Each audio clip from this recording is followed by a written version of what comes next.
Komm, hier bei uns, wie nennen wir es, Booty Stage, schon seit Jahren. Hier hat Booty mal seine Krankheit auskuriert. Ich weiß nicht, ob die Bazillen noch da sind, wir hoffen nicht. Aber für mich ist es auch das erste Mal jetzt dieses Jahr auf der Gamescom, euch zu begrüßen. Und ich bin nicht ganz alleine. Nein, ich habe mein Glas Wasser dabei und wir haben Gäste, beziehungsweise einen Gast. Und zwar Tymon von Techland. Hi guys. Well, welcome, Tymon. Welcome. You made the long way from Poland. That's why it wasn't that long. Like at E3, it was longer because you had to take a flight 10 hours. But wasn't that hard.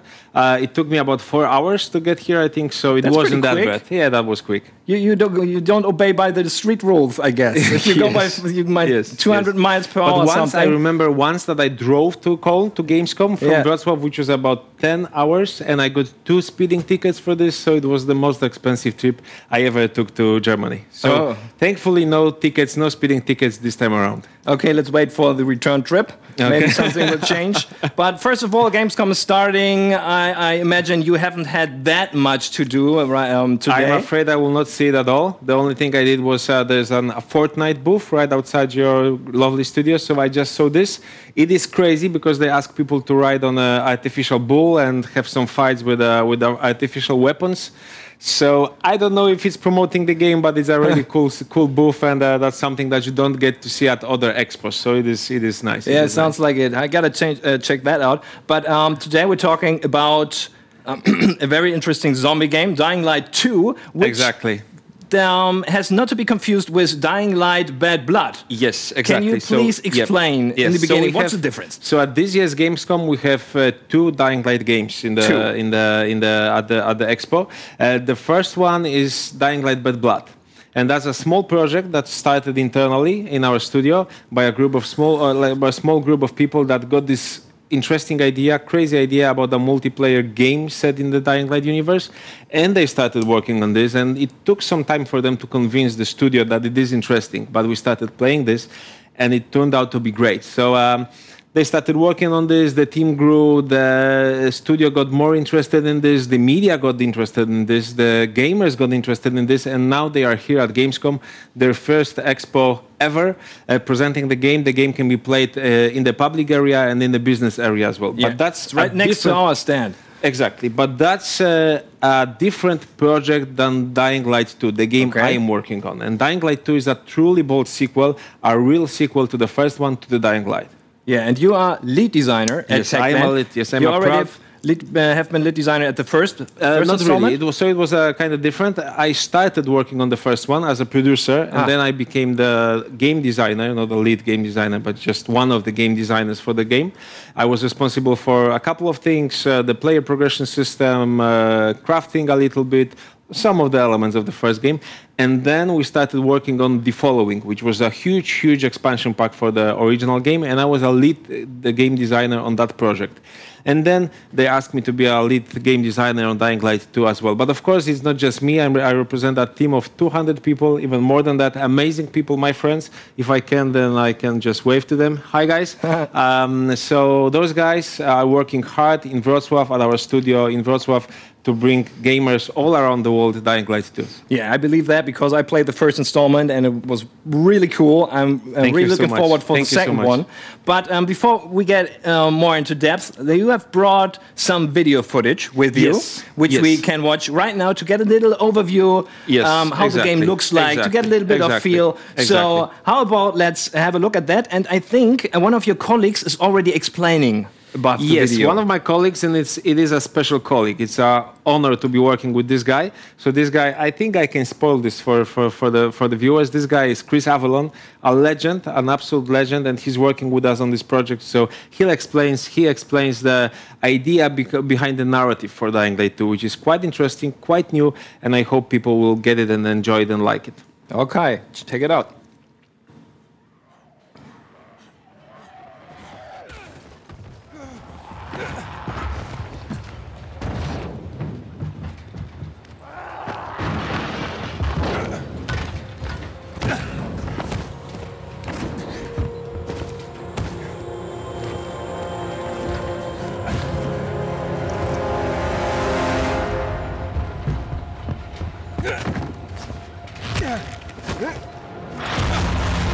Light 2 features a functioning ecosystem that reacts on multiple levels to the things you do and the choices you make. In the example we're about to show you, our protagonist undertakes a mission for the Peacekeepers, one of the many factions active in the city. They want you to negotiate with two survivors who are controlling and hoarding a water supply. Are you going to insult us with another final offer? Let's say you choose to carry out the Peacekeepers' orders, one way or another.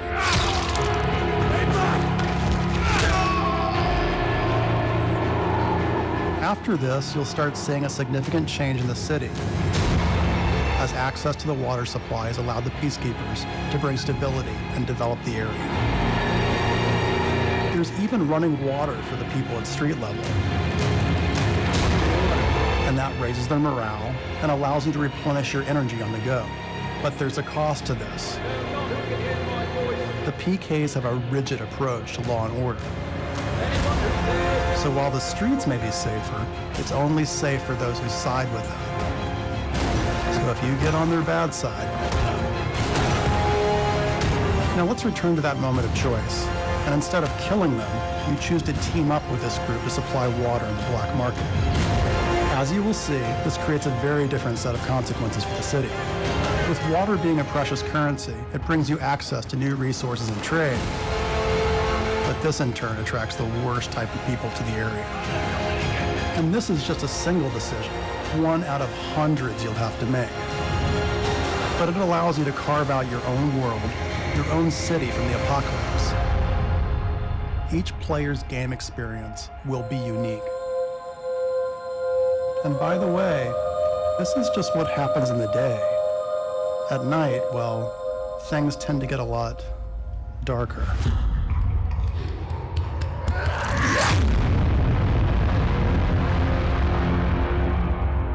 I like very much. Looks like the first one, which, as I said, was a pretty interesting game. But this one looks a little bit different. You got more interaction with people. It looks like this. You got a world which we can shape. Yes, so the thing is that we call this a truly bold sequel to the first game. So we took everything that people liked about the first game, and then we decided that we want to develop on top of this some things we wanted to write anew. So there are some elements of the code that are just basically written from the scratch, but all of the founding elements of Dying Light franchise DNA, which is a day and night cycle, which is a melee combat system, which is a parkour, all of those things have been expanded in the second game. But then we decided to add one more thing to this, which is a narrative sandbox, choices and consequences. And that's where Chris Avalon comes in. So in this game, you get to choose, you will face many difficult dilemmas. You will face many situations where you have to make a choice. You can make that choice through gameplay or through story or through dialogue or some other means. And each of those choices shapes, transforms the world around you. So in this game, you can you can build your own version of the city the game takes place in. And then you will see if those choices created a city that can survive the apocalypse, the zombie apocalypse. So is there a possibility that the city does not survive because of your choices? If you make wrong choices, or if you make, well, to be honest, it's not like there are wrong choices and bad choices. It never is binary, and it never is as easy as you can say, okay, so this is a bad choice, so I made this choice bad, so maybe I will do another one. Maybe I will just restart my game and see what's the good choice. It's not a good choice. There's always ups and downs, pros and cons. There's always some cost to a decision that may look good, but there's some cost to it. Okay. So yes, but you can leave this place in a very bad state if you play that way. There's one little thing I was missing. Well, where are the zombies? That's a very good question, actually, because we are focusing at this moment of explaining the game. We are focusing on the day part of the game, and as I said, Dying Light is a game where you have day and night cycle. Yeah. And there's of course a day and a night, and the day is for humans, and the night is for the infected. What that means is that the infected, they don't like the sun rays. If they are exposed to the sun rays, they get burned. If they stay too much time on it, then they turn into degenerates, which are very slowly moving, weak zombies. And so they tend to avoid this, and they hide inside buildings and other dark places during the day, and they come out at night. So this opens the day for the humans to explore. And that's where you get to meet the various factions that operate in the city. So you get to meet the peacekeepers, the scavengers, the bandits, other people. And during the day, it's mostly encounters with humans unless you decide you want to go inside buildings. But the buildings that aren't looted, the buildings that are most important, the buildings that are most interesting for you, usually there's a nest of the infected. Usually there's a lot of them. So you want to wait till the night comes, so the zombies, the infected, they come out, and then you can go in using your parkour skills. You can try to sneak. You can go through the roof and explore the place that the zombies have left.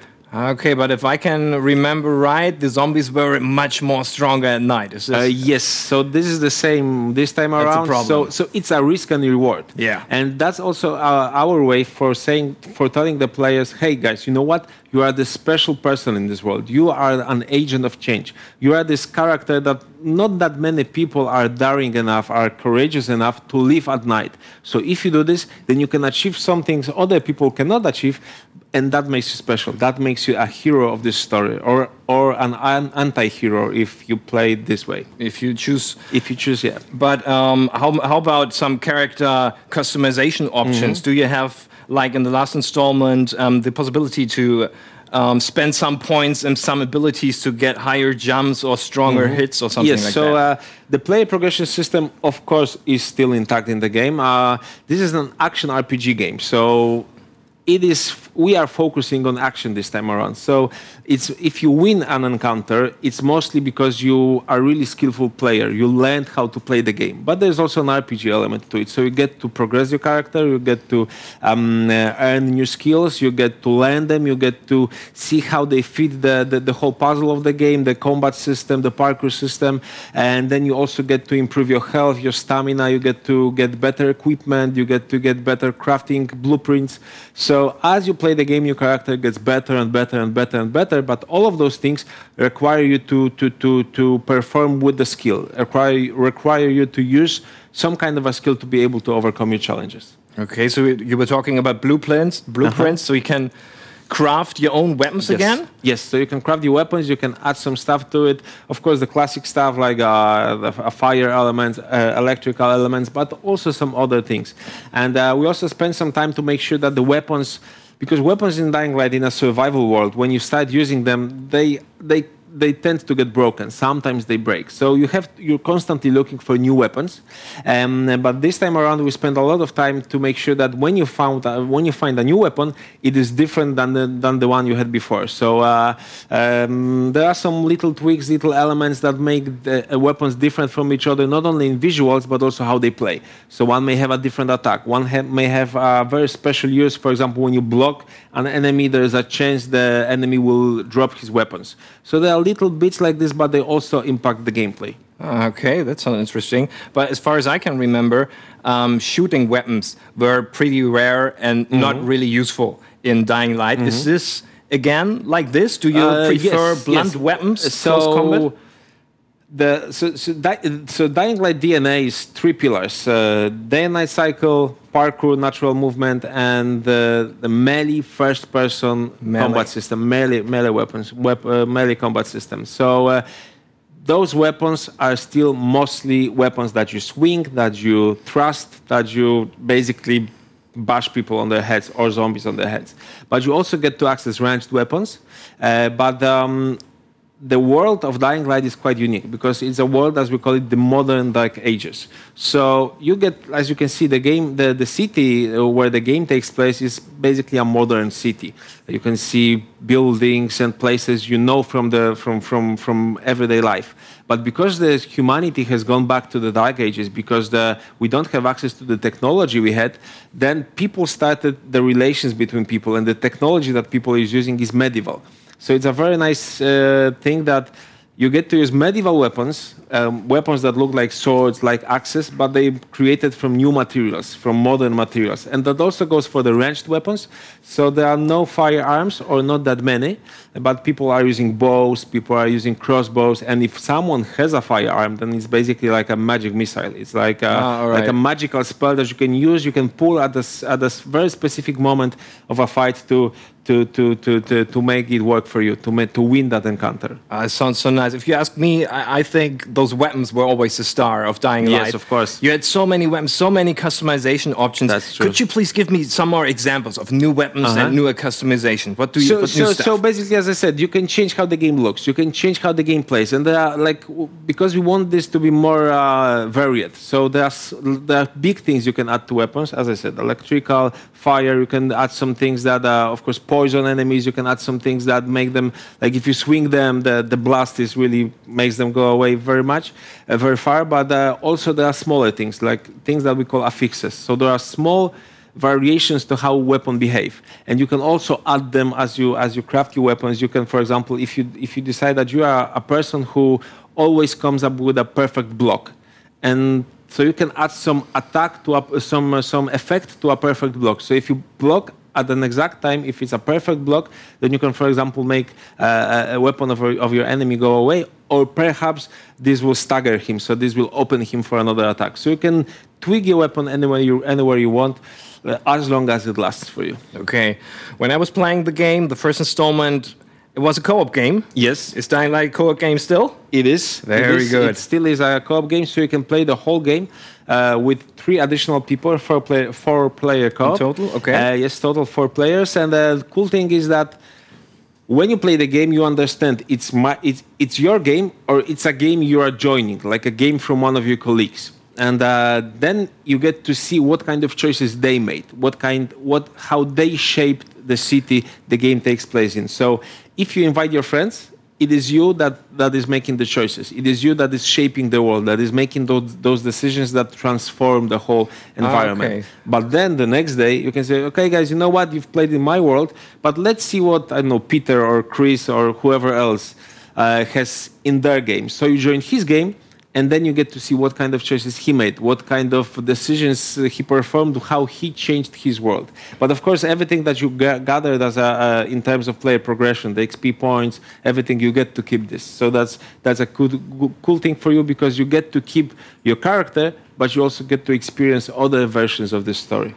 Oh, that's pretty cool, but of course you don't keep the progression of the storyline because it's a different world. Yes, is that right? Yes, that makes total sense. I like that. But as far as I remember, there has been as well a pretty cool competitive multiplayer mode. You got something like that in Dying Light 2 as well? Yes, so we are not talking that much about multiplayer at Gamescom or at E3, but we have a very huge surprise, online surprise for the players. It's not a battle royale, so don't ask. But there's a huge online component to the game, and I think that's everything I can tell at this moment. Sorry, guys. No problem, no problem. When is it coming out? How long do we have to wait? So we plan to have the game released next year. But the thing is, this is a very important project for the company. It's the Dying Light IP is our own IP, so we own this, and we want it to be as good as possible. We want it to be the best game on the market, as everyone does. Okay. So we target next year, and we hope to keep that date, but we'll just see. Like we don't want to commit to too many deadlines, because this basically like limits you. This limits your creativity and your production values. And if you have a game that's polished, sometimes you just have to release it when it's done. So that's our goal, but we have a target, which is next year. All right. But while we're talking about Dying Light 2, I think we haven't talked enough about zombies. Due to the fact that actually, as far as I think, it's a zombie game. Do you have those special zombies again in the game? Do you have new ones, or can you give me some examples? Okay, so we have, of course, different types of zombies. So you have the degenerates. Those are the guys that have stayed in the sun for too long. So basically, these are the sword candy for you, which you can just bash without any guilt, feeling guilty, without any risk, or not too much risk, basically just for you to have fun. Then we have the slow-moving ones, the biters. Then we have the fast-moving ones, the recently turned virals. Right now, because there are various factions in the city. So when a member of a faction, let's say a peacekeeper, turns into a viral, then he behaves kind of differently than a member of a different faction that has changed to a zombie. So you get to see different variations between the virals, between zombies in general, because of who they were when they were human. And we also have special enemies. I think it's again, this is something we're not talking that much, because at Gamescom we are focusing on the day part, and the night part is the part for the infected. Too bad. Night sounds so interesting. But I can say that, of course, the volatiles, the most dangerous, the most aggressive predators of the night from the first game are also making a comeback. Okay, so let's talk again about the day part. We are just right now seeing a little bit of that. Yes. What city is that? So we call this just the city because we want this to be kind of a metaphor of what can happen to the civilization if we don't play our cards right. If we allow something like a zombie apocalypse, like an infection, like a virus take place. So it's just the city, and it's a fictional European metropolis. So if you look closely, you will see some traces of places like Berlin, like Paris, like other European places.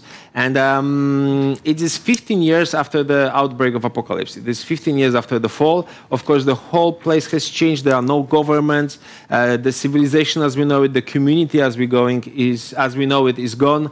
And this is a new world. There are new rules, and you have to learn those rules and live with them. I'm pretty excited for Dying Light 2. As you said, 2019. I hope you catch that line. I hope as well. Yeah, and I wish you very much luck with the game. Thank you so much. It's a success. I hope you bring some DLCs, and we talk next year. Yes, about the new stuff you're coming. Of course. And yeah, thank you for being here, Thanks so Tymon. much. Hi guys, thank you very much. Lead Designer von Techland aus Polen. Das war's mit Dying Light 2 und wir machen jetzt weiter mit Nightcall. Also dran geblieben, das ist die Gamescom aus Köln. Ciao.